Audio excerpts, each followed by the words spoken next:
it's Emmy. Okay, I'm gonna turn this brightness down just so I'm not glaring at you guys. Okay, so welcome back to Witchin, Stitchin, and Bitchin, number 2. Yeah, here we go. I did want to, I think the right word is that I wanted to rephrase something that I had said last time. It still means the same thing, but I just wanted to kind of, I wanted to explain it a little bit better. So when I talked about the rule of 3 or the threefold law, the what comes around goes around in a multiplier of 3 kind of thing. When I say things like something good will happen to you or something bad will happen to you, I don't mean that in a, like a, if someone gets cancer, that's not a bad thing that would have happened because you did something bad. Does that make sense? So as much as I am a very religious, spiritual person, I also believe that there are things that as a human being, no amount of religion can change or alter, right? So if you were born with some kind of genetic issue or concern, that is probably not something, I say probably because this is my opinion, that is probably not something that if you pray hard enough or if you devote yourself to a god, Jesus, a goddess enough, it will go away or you will get better. That's not what I believe. I believe that there are certain things that happen to us that is not any god or goddess's will. It just happens. I hope that makes sense. Because, like infants get cancer. Children get cancer. And it's not like they've done anything bad. So something bad happens to you that is not a prime example of the threefold law would be, let's say I'm a caregiver and I am taking care of an elderly couple.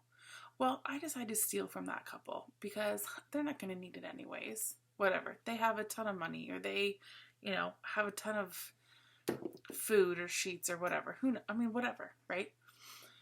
So something that would come back to you on the threefold law would be maybe 1, somebody catches you.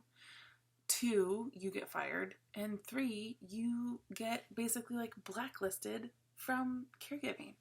Those would be 3 things that happened because you decided to steal. So it's all about paganism, and I say a lot of like, if you can take one thing away from paganism, there's a lot of those because it's kind of what it is. Paganism and witchcraft specifically, sorry guys, there's something in my eye. They're all about manifesting energies, right?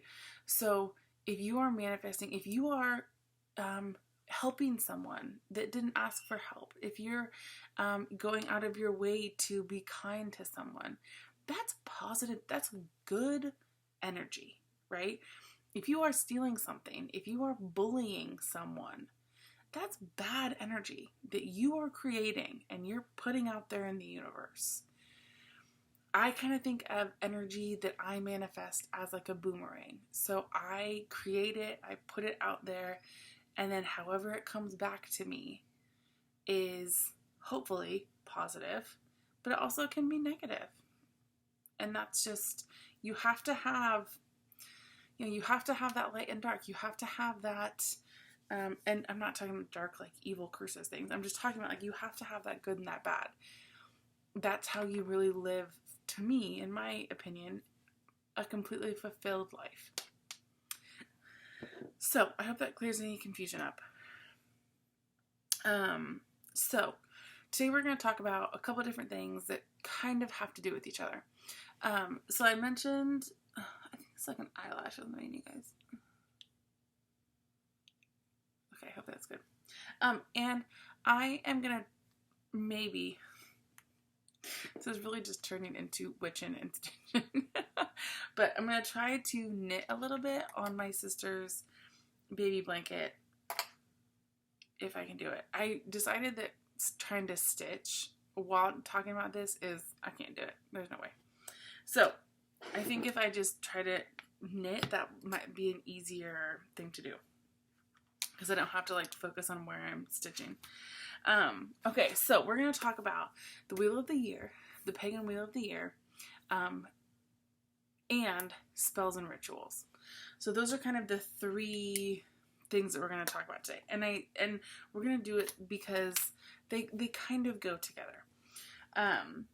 So just if you guys are interested, my sister is pregnant, my twin sister. So they don't know if they're having a boy or a girl, but they're doing their nursery nautical themed. So their colors are kind of like teals and blues and all that kind of stuff. And then like burnt orange as small little accents.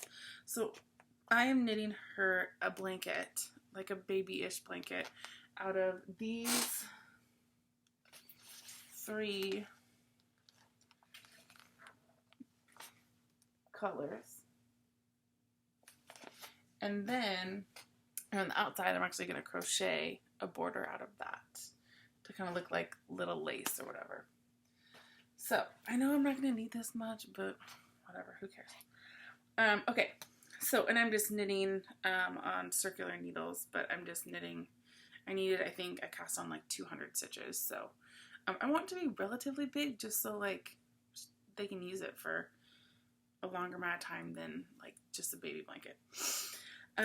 Okay, so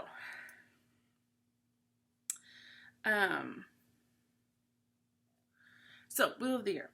So if you have ever heard or seen or whatever on Pinterest or Facebook, around certain holidays, there are little memes that are pagan in conception that say, you know, like that all Christian holidays are based off pagan holidays. And while yes, there is some truth to that, it's not like pagans created the holidays. It's because all of the holidays were created around the seasons and the seasons changing. So, for instance, a pagan New Year is technically Samhain, which is Halloween. So if you celebrate the new year as a pagan or as a witch, that is like their new year. And it's because it's a time for reflection. So Samhain, it looks like Samhain. Sorry, I have a picture of it over here because we'll get into why we have books of shadows. They're much more helpful if you use them, one. And if you remember the things that you write down in them. Because, like, I can tell you the Wheel of the Year. I can tell you the holidays on it. But, y'all, it's Friday brain right now. So, yeah. So, it's pronounced Samhain, but it's Halloween. It's October 31st. That's the witch's new year. And it, like I said, it's a time for reflection. So, traditionally, people believed that the veil between the living and the dead on October 31st was at its thinnest. In that vein, if you wanted to contact any people that had passed over,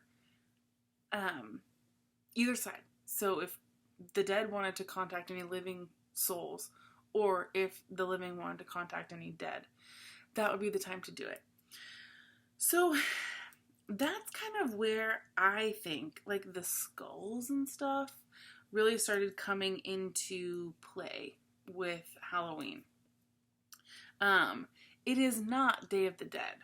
So I'll actually bring that up really quick because a lot of people think it's kind of the same thing. So hold on one second.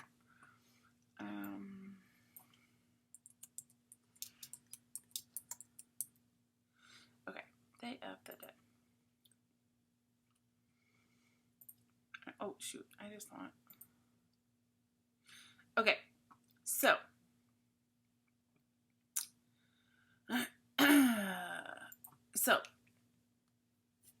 And, okay, so Day of the Dead it's like a 3-day festival.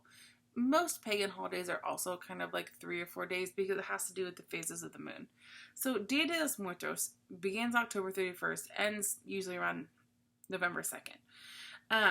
So it is a, let me see. Let me see. So the Day of the Dead,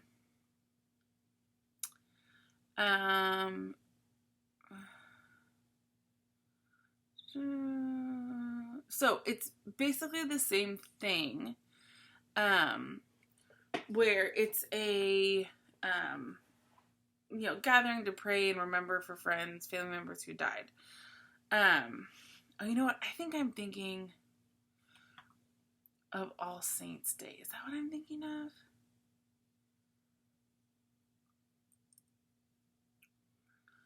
So,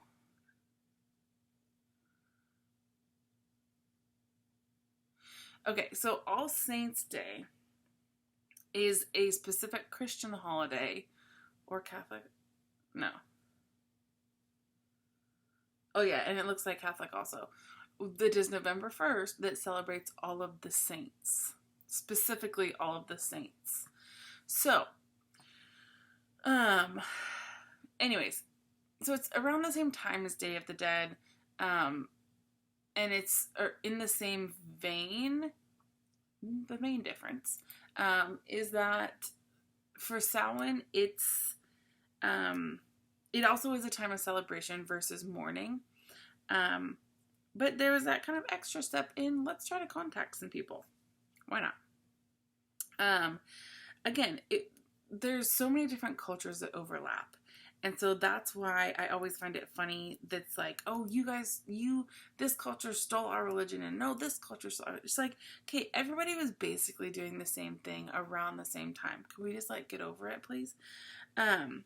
So, Halloween basically came out of Samhain. There is a Christian, I believe, demon named Samhain, which is spelled the same as Samhain. It's Samhain. That's how it's spelled. That was created, I believe, from Christianity about a demon who came up to devour souls of humans, of mortals, on October 31st. And that's why you had to wear a mask, because if you wore a mask, he couldn't see you. I am not 100% sure where that got started, what culture started it. My thought was that it was potentially a Christian thing, only because of the demon aspect. Because back when like Samhain started, there was no Christianity, and so yeah, you know what I mean? Like I have a hard time seeing if that was created post or pre-Christianity, basically. Okay, next is the winter solstice, which is Yule. So Yule is usually around December 21st to January 1st. So again, this is a winter solstice, so it's about the moon phases. Usually ours lands right around December 21st, 22nd, 23rd. That's usually, anytime you look in a calendar and it says like winter begins, that's the winter solstice. So Yule, is, I totally still think Santa applies. Santa's not a Christian thing by any means. A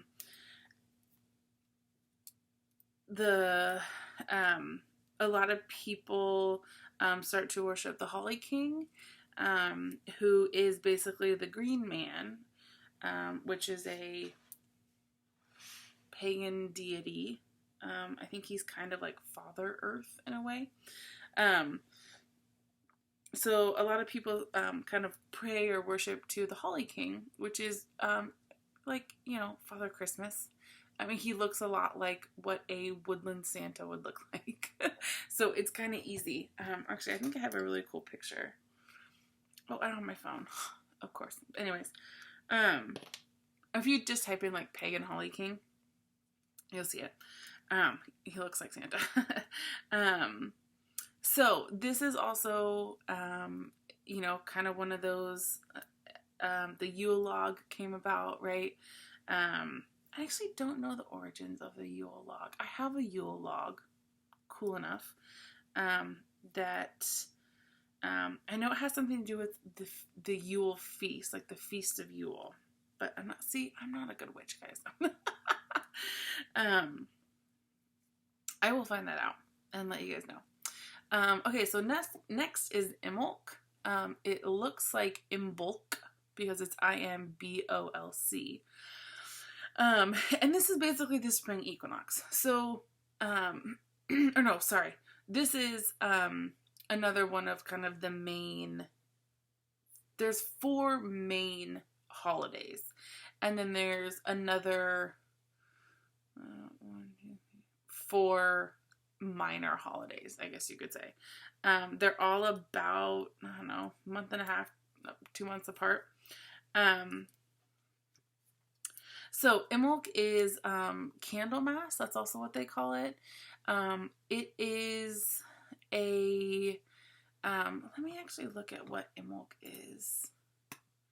I know it's kind of the start of when people say like it magically. It's really, does it count as me talking to you guys about something if I don't know what okay, so let's see here. I don't want that. Okay. Actually, there we go. I found a good little website that I'm gonna look at. Okay. So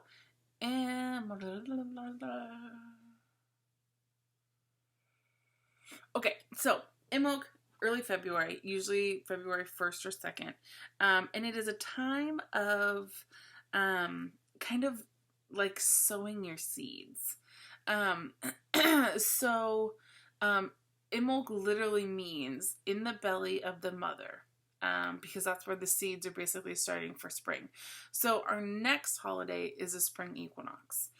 So Imbolc is basically like the frost is, there's a really great picture and I can't remember where I found it, but it's like half of this kind of like dryad's body that is like all frozen and frosty, and then the other half is like green and really lush. And that's basically like the sign of Imbolc, because it's okay, now we're through December, we're through January, we're coming on to February, and we can start to see daffodils and we can start to see green coming back to life. That's basically what Imbolc signifies, is like that, all right, we're getting back in the swing of things. So that is what Imbolc is. And like I said, that is the very beginning of February. Usually around February 1st is when it is. Okay, next we got Imbolc, and next is go away. There we go. Next is Ostara. So Ostara is Easter. It's a little bit before, but it's usually about March 20th. It's a spring equinox. It is all about eggs and the waiting before May Day, which is the big Beltane, right? So let's see, Ostara.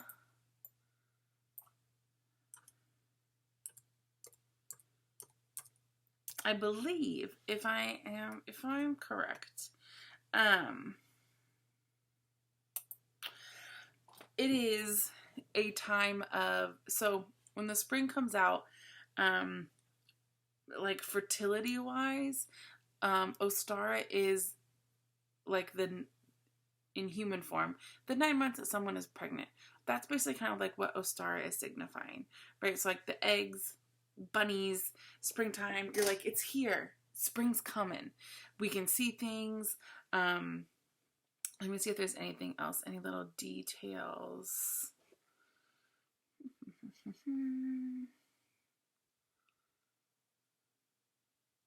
don't know what that is. Weird.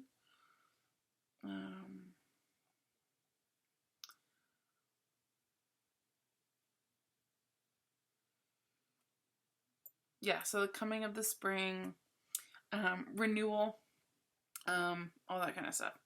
So the next one is Beltane. So Beltane is, sorry, I'm looking at the wheel. April 30th to May 1st. So Beltane is a May Day. It is, so if you guys, there's actually kind of a funny story about Beltane that I think a lot of people, if they knew, would not think it's funny. But I think it's hilarious. So, Beltane. Beltane is 100% about sex. It is about fertilization. It is about, letting it fly. So a maypole, big tall poles, right? Ribbons on May Day. There is, if you look at it, a traditional pagan or Wiccan ceremony or ritual for Beltane, it will almost always have some kind of hole in the center of the area where they're gonna put the pole. The spell is literally like the fertilization of the ground. So the pole is supposed to signify a penis or a phallic symbol, whatever. And the hole is supposed to represent the womb, right? Vagina, whatever. So, sorry if that was vulgar. I'm over it already. So, the spell or the ritual literally has like groups of people hoisting the pole into the hole in the ground as there's, songs being sung, things being thrown into the hole, like seeds and all that kind of stuff, to help that fertilization go. So, if you look at traditional maypoles, okay, at the very top, sometimes there are phallic images carved into those stones, into those poles. And when you see one, you're like, oh my God. Because maypoles are pretty big, right? People with ribbons weaving in and out of each other in the maypole. Just saying, y'all. So, anyways, that's a maypole. And that is celebrated for Beltane. I was talking to a lady who was we were at a Beltane ritual. And that's where I learned all of this. And she said she goes, now granted it was back in the 60s. She goes, but there were rituals that she was at, Beltane rituals, where they literally had just like tents, like sprung up in the woods where if you wanted to go have sex, you could. Because that's what it was all about. With your partner, with someone you just met, with a couple people. It was just like, whatever. That's what this holiday is about. We're going to celebrate it to the fullest.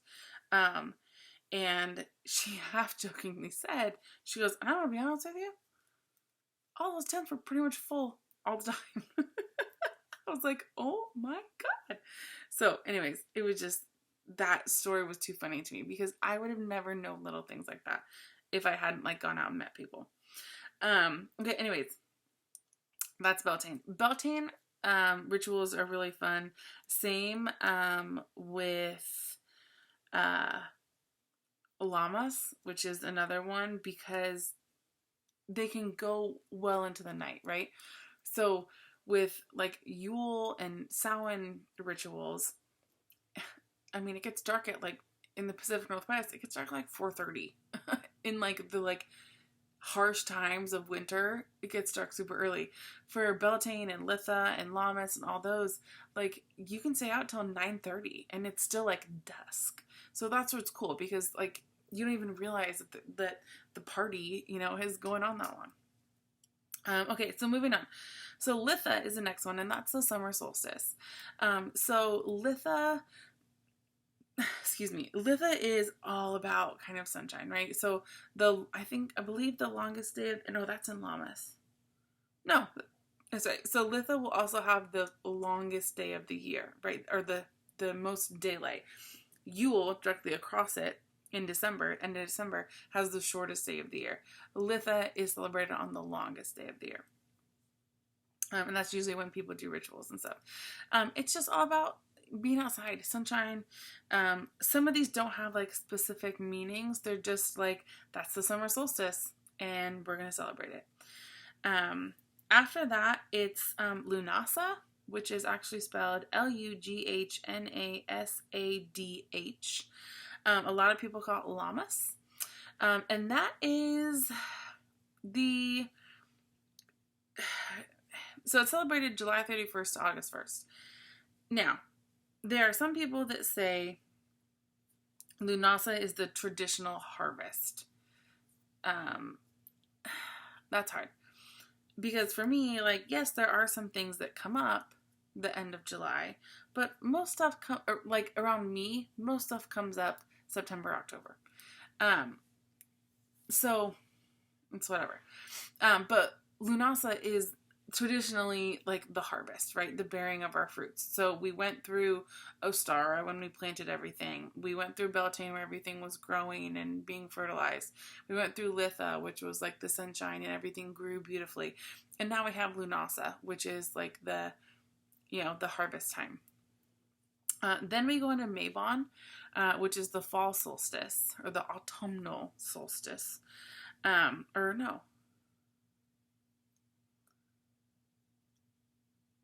No, it's the fall equinox. I don't know why that one. Weird. The picture that I'm looking at says fall solstice. I'm like, that doesn't sound right because it's autumnal equinox. So this is where most often people celebrate the harvest, right? So it's September 21st to 23rd. It's fall, right? So what you're celebrating is fall. The autumn's here. You're getting into October, which is for us a little bit more rainy, a little bit darker, that kind of thing. And then you come back up to Samhain, which is October 31st. So that was a very brief overview of the Wheel of the Year. There are a lot of books that have to do with the Wheel of the Year that basically go through. So I actually have, hold on, pause for 2 seconds, and I'll go get some books about the Wheel of the Year. Ugh.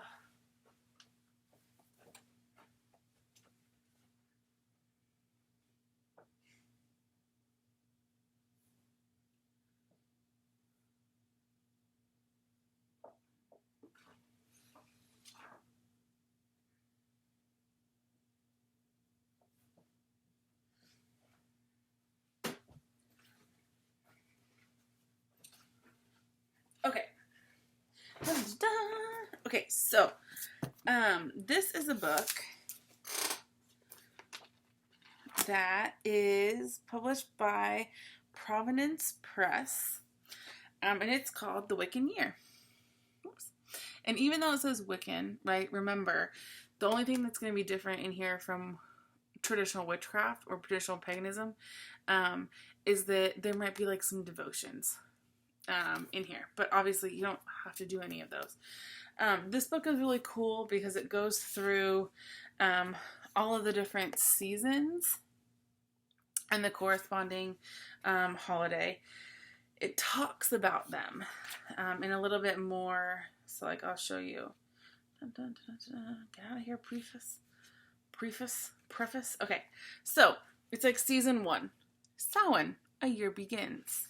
And then you basically have just information, right, about the Feast of Samhain and essential elements of Samhain. So this one talks about Phoenix and Pegasus, stories that, if you wanted to share with friends and family or kids or whoever.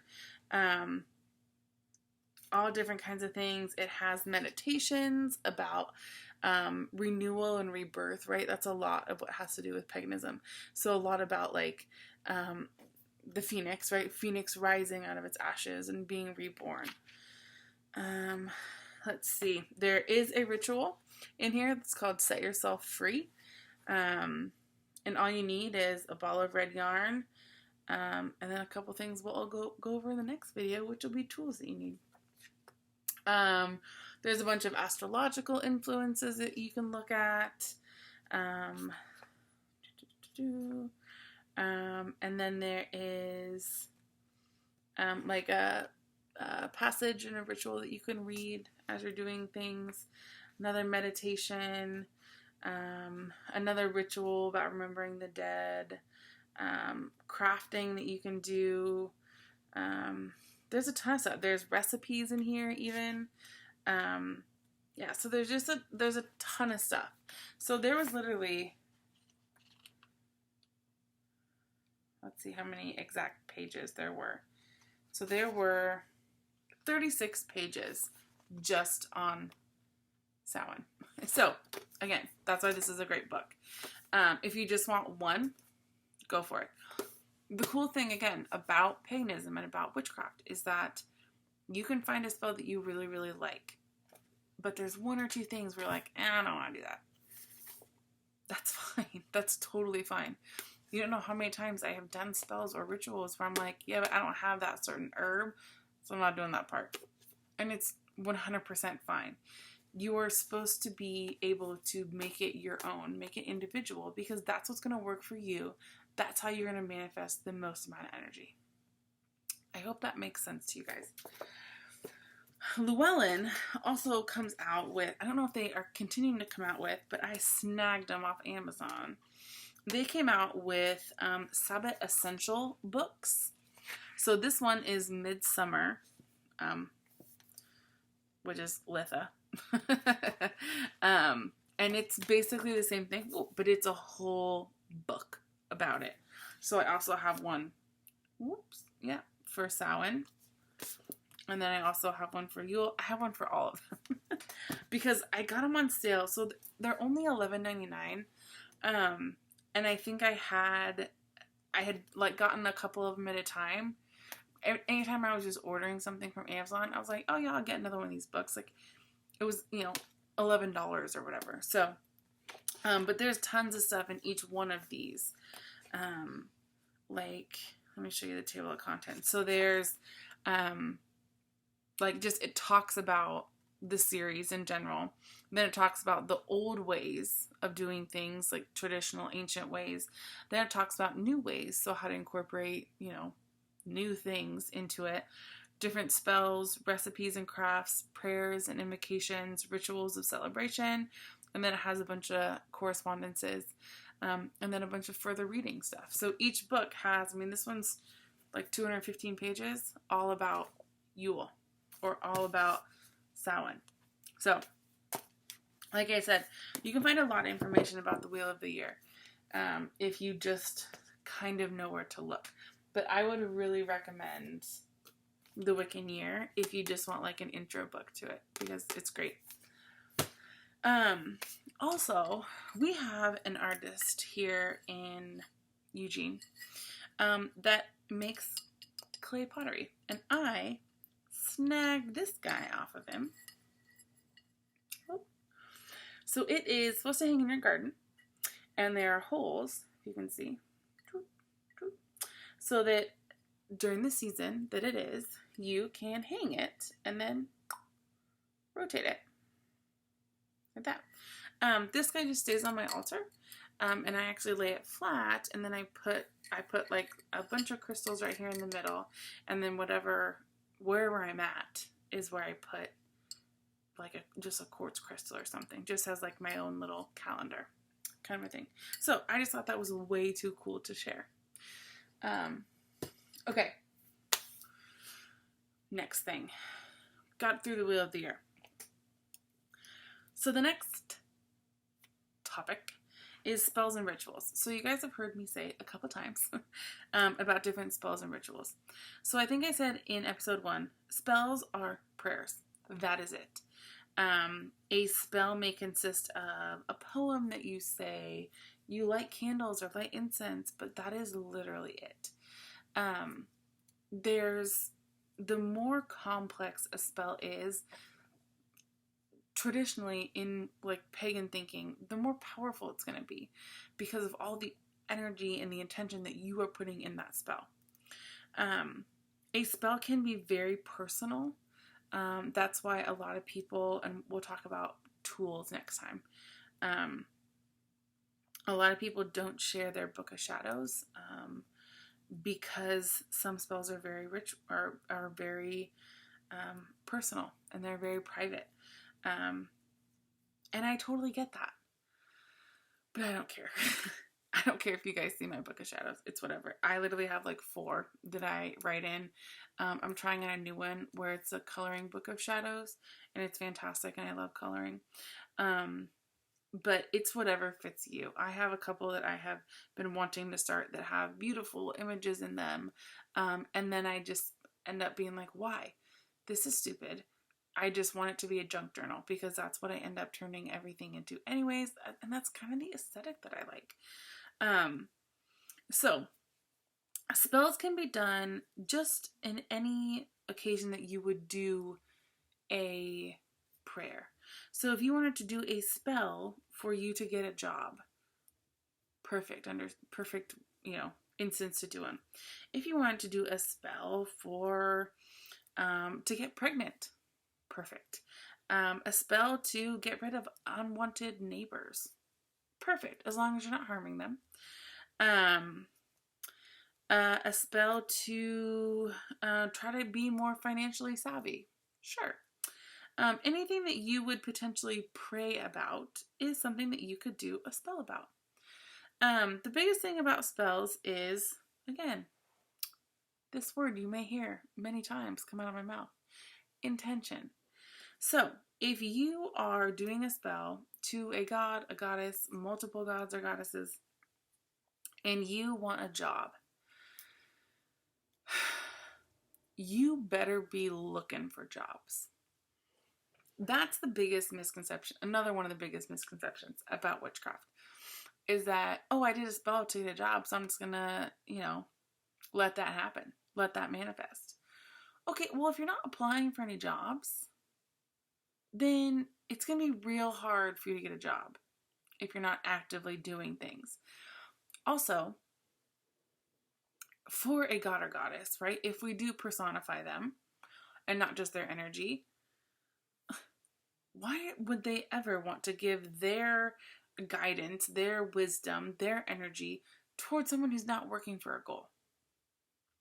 So if you would like something, then you need to be working on it. You need to be putting in energy, keyword, putting in your energy to make something happen.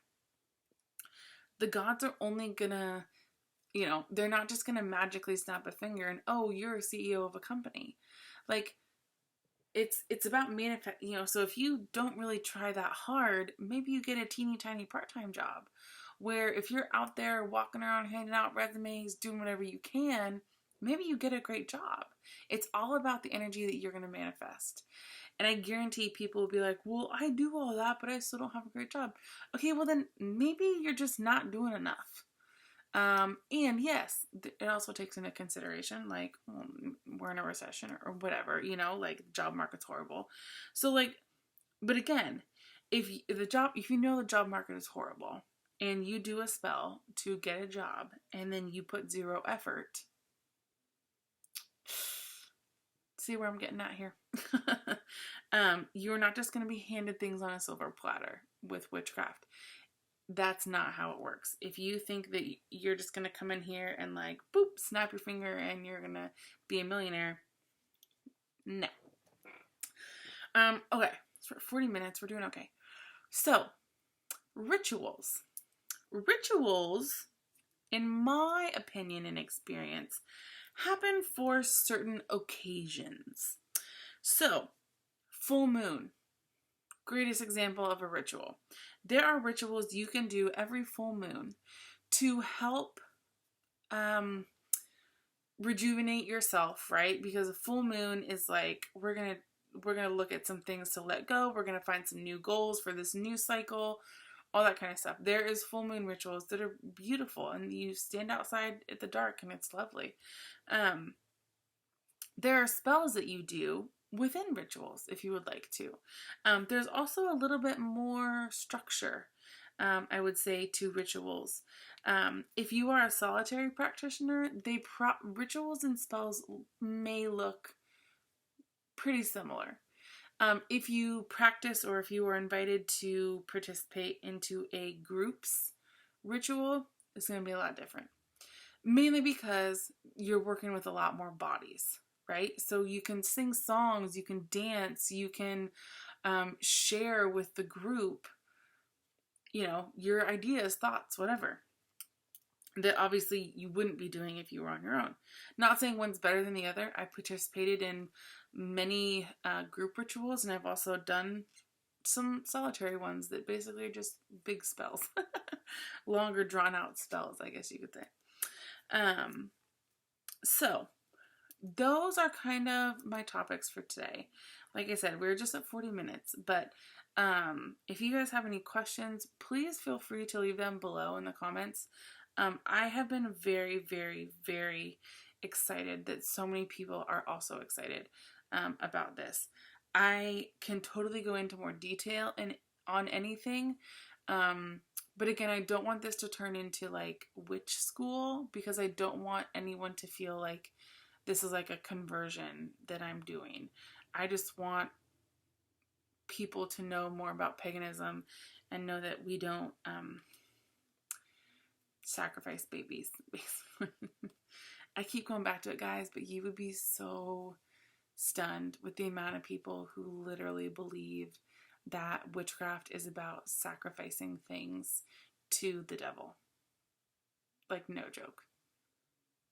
Hand to the gods. No joke. Or that I have sworn an oath to the devil. Yeah, that's another one that I get a lot. So anyways, I think the next topic that we're going to talk about is like witches' tools, because there are certain things that make spells and rituals, I'll be honest, more pretty. Okay, that's all it is. And I'll go over kind of Book of Shadows / Grimoire. They're the same thing. They're called different things, just depending on your preference. And yeah, I'll just kind of talk about what they're used for, why you would have one, what correspondence it has on your altar. I'll also kind of go over an altar. Mine's in kind of disarray right now. I'm kind of in between altars, but I'll show you basically what I have. Maybe I'll just show you my little witchy closet over there, and I'll go through everything. That might be kind of fun, because one of the biggest tools that a witch can have are books. I'll be honest with you. Books are fantastic. The internet's great, but books are wonderful. So, anyways, I do have one more thing. So, besides the Wheel of the Year books, which are fantastic, I also just want to start giving like fun books that people should buy to just get them out in nature if they can. So, one of the best hiking guides that I ever found was called the Creaky Knees Guide. So these are hikes that are easy. They're family friendly. They're elderly friendly. That's why the guy who wrote this is an older guy. He's made a couple of different ones. So this one is specifically Oregon. I know he made one for Washington. I think there are similar books out there. So if you don't live in any one of those places, there's definitely things. Yeah, it looks like he only made one for like Oregon, Washington. But he basically, or if you can find something like this, like family-friendly hikes or whatever. So this is how he rates his hikes. So he basically has the like the loop number they put on there, the name, and then this is like the rating, so how hard it is. So one little guy means it's pretty easy, and then it has like the best season to go, our kids okay, and then our dogs okay. So they're just a really great, this book does a really great job of outlining like the map over here and then all the information you need to know. So that is my book recommendation for today, along with the Wheel of the Year ones, which are fantastic. But the Creaky Knees Guide, there's 80 hikes in here that all range from super easy, like no grade whatsoever, just like flat path, to ones that might be a little bit more difficult, but still relatively easy to do. So ask your bookseller, look online, find like, family, the easiest way to do it would be like family friendly hikes around your area, and you'll get some that challenge you, and you'll also get some that are really great. So anyways, that is it. I'm going to finish this row on my blanket, and I will see you guys next time for episode 3. Okay, remember, if you guys have any questions, comments, if you want to know something, if you read something online and you're like, hey, what do I think about this? Put it down below, and that will be awesome, because then we can like share things, because I totally want you guys to ask questions if you have any questions. No question is a stupid question. Remember that.